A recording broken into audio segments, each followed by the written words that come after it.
María de Estrada was a Spanish woman who participated in the expedition of Hernán Cortés to Mexico in 1519–24. It is widely accepted that she fought there as a conquistador, and there is also some evidence that she had previously spent several years as a castaway among the native inhabitants of pre-colonial Cuba. Background: María de Estrada was born in Seville, although her father came originally from northern Spain. Her brother, the conquistador, Francisco de Estrada, had accompanied Christopher Columbus as a cabin boy, and when he returned to the New World to settle permanently in 1509, María probably traveled with him. Castaway in Cuba. According to a widely accepted identification, María joined an early expedition to the Gulf of Darien, perhaps accompanying her brother or an unrecorded husband. Their attempt to establish a settlement was a failure, and on the return journey to Santo Domingo, her vessel was shipwrecked on the island of Cuba. At first, the locals treated the marooned Spanish crew well, helping them to travel along the coast, but at the place later known as Matanzas, the castaways were betrayed and massacred. The woman identified as María de Estrada was one of a handful of survivors, taken captive by one of the local chiefs who had led the attack. For several years, she lived among the natives, one of the first Europeans to become acculturated to indigenous life in the Americas. In 1513, she was released thanks to the arrival of conquistadors on the island. Soon afterwards,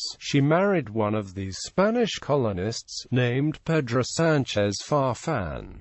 Cortés' expedition to Mexico. In 1519, Pedro Sánchez Farfán joined the expedition of Hernán Cortés, and fought in the initial Spanish conquest of Mexico, but it is not clear whether his wife went with him. Some modern sources indicate that María de Estrada only arrived on the mainland in April 1520, with the rival expedition of Pánfilo de Narváez, which included her brother Francisco, and which joined forces with Cortés at the end of May 1520. María was certainly with the combined army after it returned to the native capital at Tenochtitlan in June 1520, according to Bernal Díaz del Castillo. She was the only Spanish woman with them at this point. There had been the bloody unrest in Cortés' absence, and now the conquistadors were struck by a full-scale native revolt known as the Noche Triste. After a week of street battles, the army was forced to fight its way back out of the city, suffering heavy casualties and losing most of its baggage and artillery. Most of the early sources refer to María de Estrada in general terms among the small number of women who accompanied the army at this time, but two writers of the later 16th century single her out as a soldier. The Tlaxcalan chronicler Diego Muñoz Camargo read that she fought her way out of the city as a rodilero during the battle, proving herself as good a warrior as any man, and that she participated in the decisive charge of armored cavalry at the Battle of Otumba. The Dominican historian Diego Duran claims that she subsequently led a force of conquistadors into the area around Popocatépetl, where she defeated the Nahua Indians of Huiapan, charging head first and screaming Santiago. Cortés certainly gave María and her husband an extensive encomienda in this area, based at Tetla del Volcan, with subsidiary units at Nepopozalco and at Huiapan itself, while Sánchez Farfán also gained additional estates further to the west. When she was widowed in the 1530s, María de Estrada assumed direct control of the estate, and in this capacity, she filed a petition to the King of Spain to ask for lighter taxation of her her lands. Eventually, María de Estrada remarried to Alonso Martin, a civilian settler in Puebla, but by 1561, his relatives were fighting over the inheritance.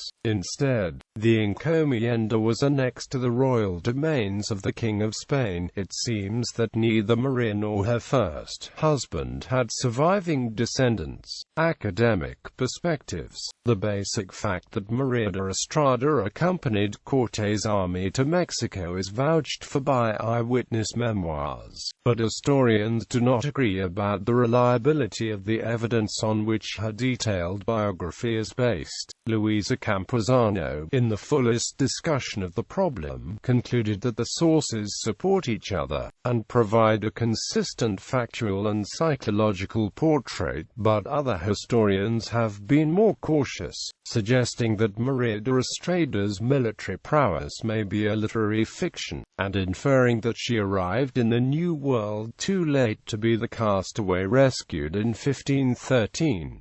A later date for her arrival in the Americas would imply that María de Estrada was Sánchez Farfán's second wife, a different woman from the castaway he had married in Cuba, although the sources providing these dates seem to be unaware of his earlier marriage. Adding to the problems, historians have sometimes muddled María de Estrada with other women associated with the conquistadors in Mexico. She has been confused with Marina de la Caballeria, the wife of the prominent settler Alonso de Estrada, who in turn has been misidentified with the native princess Doña Marina.